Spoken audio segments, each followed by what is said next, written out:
Hello and welcome back to Mexico News Network's breaking news broadcasting from El Dorado Royal Spa Resort by Charisma.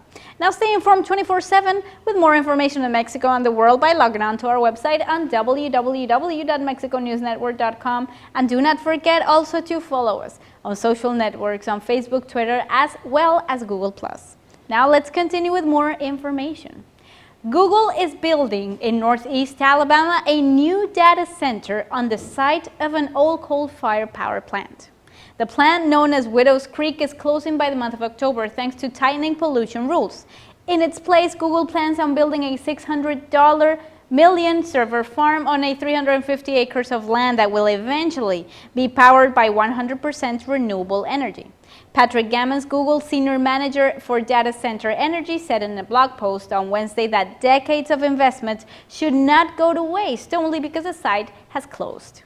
While Google will not use the smokestack or turbine halls at the plant, it will definitely tap onto the transformer era, power lines, and other equipment to bring clean power onto a site that currently produces some of the nation's dirtiest electricity. In addition to the infrastructure, the site was chosen for its proximity to the river, which means that water was used to cool down the servers, and the talented local human workforce. The nearby town of Huntsville is home to a NASA research center. Data centers are massive buildings that house thousands of servers. The servers make things like a Google search or YouTube video happen, and they use massive amounts of electricity. A Google spokesman said that the company will work with the Tennessee Valley Authority, the regional utility and current plant owner, in order to develop and bring in renewable electricity from sources like wind or even solar. Eventually, the plant will use only renewable energy. David Pomerantz, a climate and energy campaigner for Greenpeace, said in response to the announcement major internet companies want the ability to power their facilities with renewable energy. He called the move a poignant symbol of how quickly our energy economy can change for the better, of course. Google has a goal, which is to use all renewable energy company-wide, even though it hasn't quite set a deadline for it. It currently gets about 35% of its power from clean sources. Construction for the data center should begin next year, and it will eventually employ 100 people. About 150 people currently work at the coal plant. The Google spokesman said some of those people may be able to find work at the data center, so things are looking bright already. In other news, you've all seen the Iron Man movies, haven't you? Now, you have the gadgets, we know the movie, but now there's more. A lab technician from Germany has replicated the Iron Man glove, complete with laser firing capabilities, and he did it all from the comfort of his home. What started originally out as a hobby has turned into a full-time job for Patrick Priebe, who saw Iron Man 2 in the year 2010 and then decided to make a small laser glove. Priebe told CNN that he is just like all the other guys. They watch Star Wars and want to make a lightsaber. He has got the skills and capabilities, so he went off and made it himself. Speaking from his workshop based in his apartment, he added that the idea came from anywhere, and any idea for that matter. When he gets an idea or there is a compelling urge to do something, he will go for it. It doesn't matter whether it's day or night, he will just try and recreate whatever his mind tells him to. Having already made a host of other Iron Man related paraphernalia, he decided to take it one step further and reproduce the glove worn by Robert Downey Jr. in the brand new Avengers Age of Ultron movie. He now, as of today, has orders of flooding in from film and game enthusiasts who want to improve their memorabilia collections by adding on this new glove. Everything is custom made. They can choose the color or add some spinning parts of the air cooling for the sound, whatever the customer wants. He's very flexible to whatever each and every consumer wants. But for Priebe, it's not all about the attention or even the money. Priebe explained to people that he gets more than what they pay for only because he is very happy with what he's selling. He sold one rifle for $4,000 and it was 120 hours of work. The Iron Man glove, he worked for 10 hours a day for 3 weeks. And now he's just a toy maker and he did it for the fun of it. He doesn't just sell it, he actually enjoys looking people happy. Now looking into the future, the man from Wuppertal near Cologne doesn't see himself doing anything else, and he's already earmarked this next inspiration.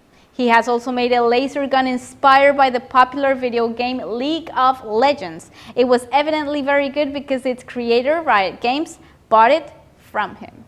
He reckons that there is no rush to return to his day job. He works at home, and when he brushes his teeth, he can see his workshop, and that's entirely and the only thing he wants. Moving along to more information, Samsung is working on a technology to let people see through giant trucks on the road. The safety truck prototype mounts a wireless camera onto the front of the vehicle and live streams the view onto a giant wall of 4 video screens on the back. Now, if you're stuck behind a large truck, you will have a clear, real-time view of oncoming traffic. You can also see any obstacles or traffic that might otherwise catch you off guard. Passing trucks is quite tricky, particularly on 2-lane roads where the maneuver requires quickly dodging oncoming traffic.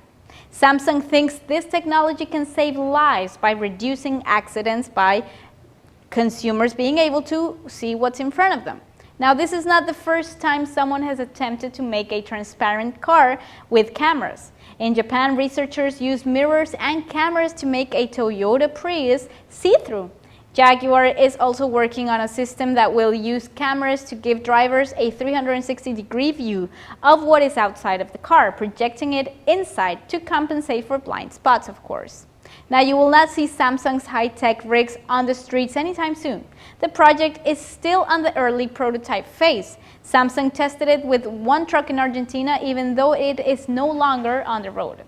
Argentina has the 5th highest number of car accidents in the world, according to Samsung Post on the project, so it's a natural place to develop the technology. The South Korean electronics giant is going to work with NGOs and government to make sure the technology is properly regulated.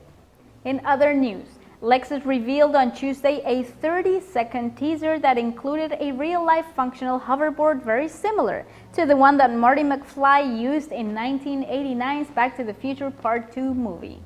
However, Lexus has since then made very clear that it's not planning to make or market a hoverboard anytime soon.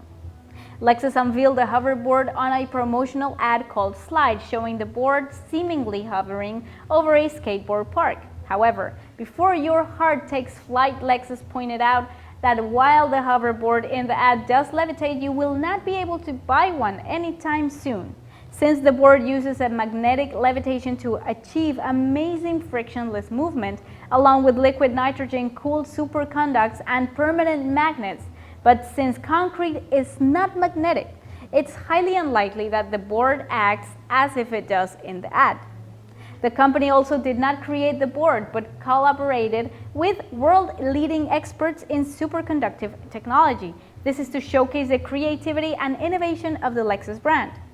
The hoverboard teaser is part of a series of futuristic Lexus ad campaigns. The Slide ad took off on Wednesday because of the nostalgia for the 1989 movie we all love and adore, Back to the Future. Fans of the series were quite skeptical last week after having been fooled before, thanks to the viral hoverboard stunts as well as hoaxes in the past.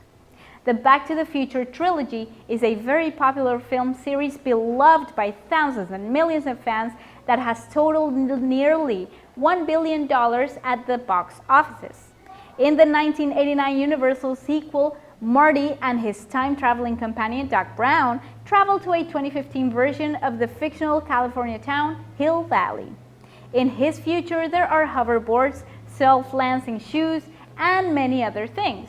The 26-year-old film did get a lot of things wrong about the future, but in many ways predicted wearable tech and news drones. We'll be right back with more information on Mexico, the world of science, cultural, and arts, and we have something very special for you guys coming right ahead just after these few messages. Audio Jungle.